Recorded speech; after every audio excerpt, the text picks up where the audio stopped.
வளர்ச்சிக்காக ஜிம் பயிற்சியாளரின் ஆலோசனைப்படி ஊசி போட்டுக்கொண்ட இளைஞர் உயிரிழந்தார். காசிமட்டைச் சேர்ந்த 35 வயதான ராம்கி என்பவர் திருவொற்றியூர் காலடிப்பேட்டையில் உள்ள ஸ்வெட் ஜோன் ஜிம்மில் கடந்த 6 மாதங்களாக பயிற்சி எடுத்து வந்ததாக கூறப்படுகிறது. இந்நிலையில் ஜிம் பயிற்சியாளர் தினேஷ் சந்திரமோகன் பரிந்துரை செய்ததால் உடல் வளர்ச்சிக்காக ஊசி போட்டுக்கொண்ட ராம்கி உயிரிழந்தார். மருத்துவ ஆலோசனை இல்லாமல் ஊசியை ஏன் பயிற்சியாளர் போடச் சொன்னார் என்ற கேள்வி எழுப்பியுள்ள உறவினர்கள் இதுகுறித்து காவல்துறையில் புகார் அளித்ததற்கு எந்த நடவடிக்கையும் எடுக்கவில்லை என குற்றம் சாட்டியுள்ளனர். தருமபுரி மாவட்டம் பாலக்கோடு அருகே தேனீக்கள் கொட்டியதில் முதியவர் ஒருவர் பரிதாபமாக இறந்தார். புலிக்கரையைச் சேர்ந்த 60 வயது முதியவர் கோவிந்தன் கசியம்பட்டி மேம்பாலத்தில் இருசக்கர வாகனத்தில் சென்று கொண்டிருந்த போது திடீரென நூற்றுக்கணக்கான தேனீக்கள் அவரை துரத்தி கொட்டியதில் அவர் பரிதாபமாக இறந்தார். மேலும் அவ்வழியாக சென்ற 2 முதியவர்கள் உட்பட 4 பேர் தேனீக்கள் தாக்குதலில் படுகாயமடைந்து சிகிச்சை பெற்று வருகின்றனர்.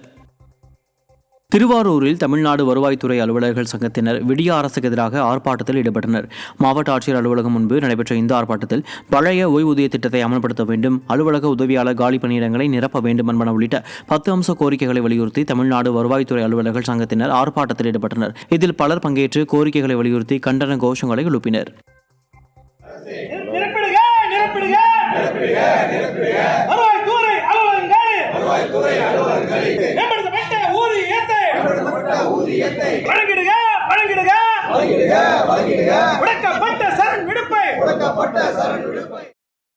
பெரம்பலூரில் ஊரக வளர்ச்சித்துறை ஊழியர்களை அவமானப்படுத்திய பெரம்பலூர் மாவட்ட ஆட்சியரை கண்டித்து ஊரக வளர்ச்சித்துறை அலுவலர்கள் கருப்பு பேட்ஜ் அணிந்து ஆர்ப்பாட்டம் நடத்தினர். இதில் ஏராளமான ஊரக வளர்ச்சித்துறை அலுவலர்கள் பங்கேற்று ஆவேசத்துடன் முழக்கமிட்டனர். இதேபோல் திருவாரூரில் தமிழ்நாடு ஊரக வளர்ச்சித்துறை அலுவலர் சங்கத்தினர் பெரம்பலூர் மாவட்டம் ஆட்சியரின் ஊழியர் விரோத நடவடிக்கைகளை கண்டித்து கருப்பு பட்டை அணிந்து நடத்திய ஆர்ப்பாட்டத்தில் திரளானோர் பங்கேற்று கண்டன கோஷங்களை எழுப்பினர்.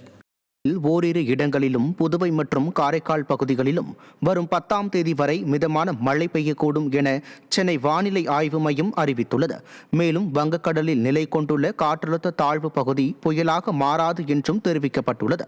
தமிழகத்தில் வரும் 10ஆம் தேதி வரை சில இடங்களில் அதிகபட்ச வெப்பநிலை 2 முதல் 3 டிகிரி செல்சியஸ் வரை இருக்கக்கூடும் என்றும் சென்னை மற்றும் புறநகர் பகுதிகளின் சில இடங்களில் லேசான மழைக்கு வாய்ப்பிருப்பதாகவும் அதிகபட்ச வெப்பநிலை 35 முதல் 36 டிகிரி செல்சியஸாகவும் குறைந்தபட்ச வெப்பநிலை 28 டிகிரி செல்சியஸை ஒட்டி இருக்கும் என்றும் கூறப்பட்டுள்ளது. வரும் 10ஆம் தேதி தென் தமிழக கடலோர பகுதிகள், மன்னார் வளைகுடா மற்றும் அதனை ஒட்டிய குமரி கடல் பகுதிகளில் 55 கிலோமீட்டர் வேகத்தில் காற்று வீசும் என்பதால் மீனவர்கள் அப்பகுதிகளுக்கு செல்ல வேண்டாம் என்றும் தெரிவிக்கப்பட்டுள்ளது.